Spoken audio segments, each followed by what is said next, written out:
జగన్మోహన్ రెడ్డి గారు తన సొంత మేనల్లుడు మేనకోడలు ఆస్తి కాజేసే కుట్రలో భాగంగా జగన్మోహన్ రెడ్డి గారు సాయిరెడ్డి గారికి సుబ్బారెడ్డి గారికి ఎలా ఒత్తిడి చేశారో, ట్యూషన్లు పెట్టి మరి మీడియాలో ఎలా అబద్ధాలు మాట్లాడించారో సాయిరెడ్డి గారు స్వయంగా చెప్పారు. కాబట్టి ఇప్పుడున్న పరిస్థితుల్లో మరి సుబ్బారెడ్డి గారు ఈ విషయాన్ని ఒప్పుకుంటారో ఒప్పుకోరో నాకు తెలియదు. కానీ ఇది నిజమని నేను ఏ ఇన్వెస్టిగేషన్ ముందరైనా చెప్పగలను, బైబిల్ మీద ప్రమాణం చేయగలను, నా బిడ్డల మీద ప్రమాణం చేసి ఇది నిజమని ఎక్కడైనా చెప్పగలను. మరి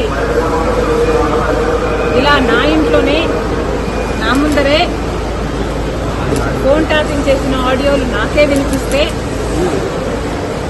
మరి నేనేం చేశాను అని మీరు నన్ను అడగవచ్చు. ఎందుకంటే ఫోన్ ట్యాపింగ్ అన్ఎథికలే కాదు, ఇల్లీగల్ కూడా. మరి అంత పెద్ద విషయాన్ని మా ఇంట్లో నా ముందరే బయట పెడితే నేనేం చేశాను అని మీరు నన్ను ప్రశ్నించవచ్చు. కానీ ఇక్కడ నేను చెప్పాలనుకున్న సంజాయిషి ఏమిటంటే, అప్పట్లో ఒకవైపు తెలంగాణలో కేసీఆర్ గారు ముఖ్యమంత్రిగా ఉన్నారు, ఆంధ్రప్రదేశ్లో జగన్మోహన్ రెడ్డి గారు ముఖ్యమంత్రిగా ఉన్నారు.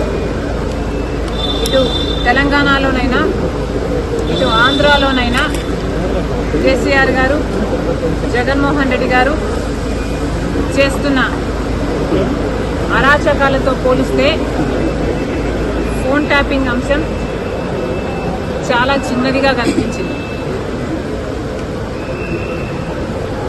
ఒకవైపు జగన్మోహన్ రెడ్డి గారికి నేను తోడబుట్టిన చెల్లెలిని, ఆ విషయం కూడా మర్చిపోయి రాజశేఖర రెడ్డి గారి బిడ్డనని మర్చిపోయి జగన్మోహన్ రెడ్డి గారు నేను రాజకీయంగా ఆర్థికంగా ఎదగకూడదు అన్న ఉద్దేశంలో నన్ను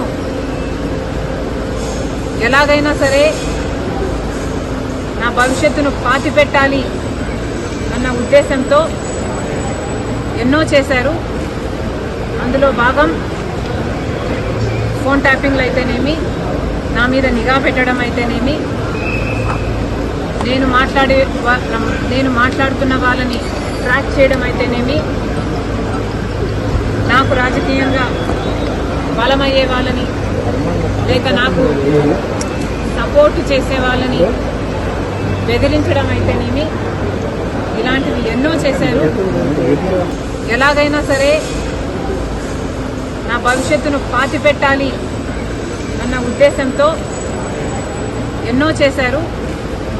అందులో భాగం ఫోన్ ట్యాపింగ్లు అయితేనేమి, నా మీద నిఘా పెట్టడం అయితేనేమి, నేను మాట్లాడుతున్న వాళ్ళని ట్రాక్ చేయడం అయితేనేమి, నాకు రాజకీయంగా బలమయ్యే వాళ్ళని లేక నాకు సపోర్టు చేసే వాళ్ళని బెదిరించడం అయితేనేమి, ఇలాంటివి ఎన్నో చేశారు. అందులో భాగంగానే ఈ ఫోన్ ట్యాపింగ్ కూడా చేశారు. జగన్మోహన్ రెడ్డి గారు నా మీద చేసిన అత్యాచారాలలో ఫోన్ ట్యాపింగ్ అనేది చాలా చిన్నది. అసలు నేను ఊపిరి తీసుకోవడమే కష్టం చేశారు జగన్మోహన్ రెడ్డి గారు. కనుక ఆ రోజుల్లో నేను తెలంగాణలో పొలిటికల్ అరీనాలో ఉన్న కేసీఆర్కి వ్యతిరేకంగా పోరాటం చేస్తున్న జగన్మోహన్ రెడ్డి గారికి ఏ సంబంధం లేనప్పటికీ నన్ను తొక్కేయాలి అనే గట్టి ప్రయత్నం చేస్తున్నాడు. ఇంతమంది ఇన్ని ఫోర్సెస్తో పోరాటం చేయడం వాస్తవానికి నాకు చాలా కష్టంగా ఉన్నింది. Therefore, I could not fight every battle. I had to choose which battle to fight, and our time low, I could not afford to fight this phone tapping issue. నేను ఏ పోరాటాలు చేయాలి అన్నది నా సర్వైవల్ కోసం నేను పోరాటాలు చేస్తున్నా. కాబట్టి ఆ పర్టికులర్ టైంలో ఫోన్ ట్యాపింగ్ ఇష్యూ మీద నేను పోరాటం చేయలేకపోయినా, in spite of knowing that is illegal, unethical and against my constitutional rights. కానీ ఇప్పుడు నేను చెప్తున్నాను, ఫోన్ ట్యాపింగ్ జరిగిన మాట వాస్తవం, ముమ్మాటికి నిజం. ఈ కాన్వర్సేషను సుబ్బారెడ్డి గారు వైసీపీ నాకు సొంతంగా వినిపించింది. ఇది నిజం. కాబట్టి ఇప్పటికైనా నేను అప్పుడు చేయలేని పోరాటం ఇప్పుడు ప్రభుత్వాలు మారాయి. ఇక్కడ రేవంత్ అన్నగారు ఉన్నారు, అక్కడ చంద్రబాబు గారు ఉన్నారు. కనీసం ఇప్పుడైనా ఈ ఇష్యూని చాలా సీరియస్గా తీసుకోవాలి. ఎక్కడ ఏ ఎంక్వైరీకి రమ్మన్నా నేను కూడా రావడానికి సిద్ధంగా ఉన్నాను. తప్పు జరిగింది, ఆ తప్పుకు శిక్ష కూడా పడాల్సిన అవసరం ఉంది. అంటే ఎంక్వైరీనైనా మీరు ఏమన్నా ఫిర్యాదు చేసే అవకాశం ఉందా? నేను ఫిర్యాదు చేయాలి అనుకుంటే జగన్మోహన్ రెడ్డి గారు నాకు MOU రాసిచ్చిన రోజే ఇది అమలు చేయటం లేదు అని ఫిర్యాదు చేసేదాన్ని. నిజానికి సొంత తల్లిని కోర్టు తీర్చింది జగన్మోహన్ రెడ్డి గారు. నాకు పర్సనల్ గ్రడ్జెస్ లేవు అని నిరూపించుకోవడానికి మేబీ నేను పర్సనల్ ఫిర్యాదు చేయకపోవచ్చు. కానీ నేను చెప్పాలనుకుంటున్నది సోషల్ ఇష్యూ. ఇక్కడ తప్పు జరిగింది. సార్, మీ ప్రభుత్వ హయాంలో ఫోన్ ట్యాపింగ్ జరిగింది. ఆ ఫోన్ ట్యాపింగ్లో పర్సనల్ విషయాలను కూడా తీసుకొచ్చారని చెప్పి షర్మిల గారు కామెంట్స్ చేస్తున్నారు సార్. ఫోన్ ట్యాపింగ్ అనేది ఎవరు చేశారు స్వామి? మీ ప్రభుత్వ హయాంలో.